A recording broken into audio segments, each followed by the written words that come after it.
Well, billionaire Donald Trump celebrating another win and a big one in the Republican presidential race. He easily won the Nevada caucuses last night, getting 46% of the vote. The surprise of the night was that U.S. Senator Marco Rubio of Florida came in second. Most polls had shown him in third, behind U.S. Senator Ted Cruz of Texas, who had spent a considerable amount of time and money in the state. Trump and Cruz spoke to supporters after those results last night. Well, Rubio went to bed. We won the evangelicals. We won with young. We won with old. We won with highly educated. We won with poorly educated. I love the poorly educated. We are one step closer to turning the pages on the failures of the Obama-Clinton disaster and getting back to the Constitution, getting back to the free market principles, getting back to the unbelievable opportunity that is the American dream. Retired neurosurgeon Ben Carson came in fourth, followed by Ohio Governor John Kasich. Super Tuesday is, oh yeah, it's Tuesday, isn't it? Dr. Jeff Engel, director of the Center for Presidential History at SMU.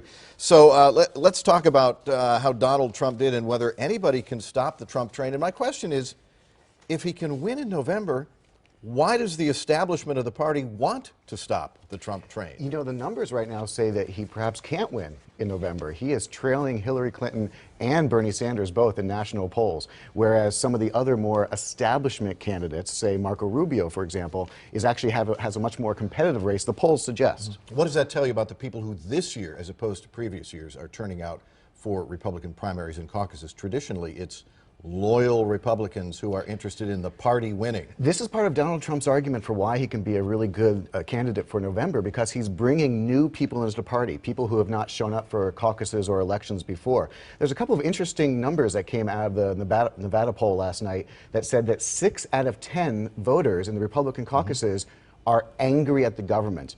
But it goes a little deeper. 6 out of 10 are also saying that they refuse to vote for any politician at all. Which is funny, because we're talking about an elected office here. These people are politicians, whether they like it or not. Right. And so Marco Rubio coming in to some people, surprising second place, particularly considering he didn't spend all that much time or money there. And interestingly enough, when you ask Trump voters, who do you think can best beat a Democrat in November, it's Marco Rubio. It's not Donald Trump.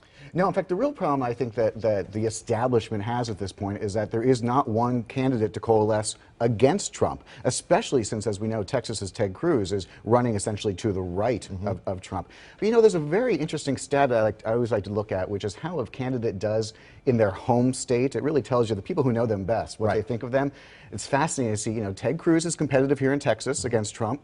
Bernie Sanders in Vermont is 74 points ahead of Hillary Clinton. Very popular. But here's the really interesting one. Marco Rubio is struggling to break into double digits in Florida. The people who know him best are suggesting perhaps they want somebody else. Right. And interestingly, Donald Trump would say he's from New York, but certainly has not been a political presence and doesn't have a track record there. Let's talk about the Democratic side. What do you see going on there? You know, at this point, I think we're starting to see a little bit of separation for Clinton. And one of the ways that we can get a hint of that is they had a really good town hall last night, and good in the sense that it was a really sober and analytical discussion of issues without any of the barbs, any of the attacks. There really was no attack in either direction. Both candidates essentially tried to saddle up to the legacy of President Obama.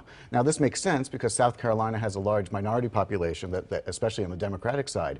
But it really suggests to me that both candidates are starting to pull back and reassess and say the Republicans are more important as an opponent than each other. Do you put a lot of stock in the question that you cited before, which was, if the election were held today and you pick a Republican and a Democrat, Hillary Clinton would beat Ted Cruz, would beat Donald Trump, might lose to Marco Rubio?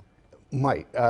She's looking pretty good against all of them. Although nobody likes Hillary Clinton. I would say nobody. Well, but somebody does. Yeah. She has huge negative ratings. Well, but what this tells us is that people, they do at the end of the day have to vote for somebody, and that they're going to vote for their party more than anything else. And the Democrats seem to have a really good hold on the Electoral College right now. But what's important is that they don't really have any way of getting back a majority in either the Senate or the House. And we're seeing people, despite the hatred that people have for Congress, despite the 6 out of 10 voters who say they won't vote for a politician, people are going to vote for their representatives about 90% clip, bring back the same set of people. Right. So it may be a new face in the White House. Good. It's going to be the same old political hacks back in Washington running the House and the Senate. Well, and this is one of Donald Trump's arguments, that he says that he'll be able to work with Congress. Congress will work with him. And this makes me wonder if he's ever actually been to Congress. Right. Right. Yeah. Good luck with that. We'll Yeah. see. Yeah. May see how it turns out. Thank you. Good to see you. As always.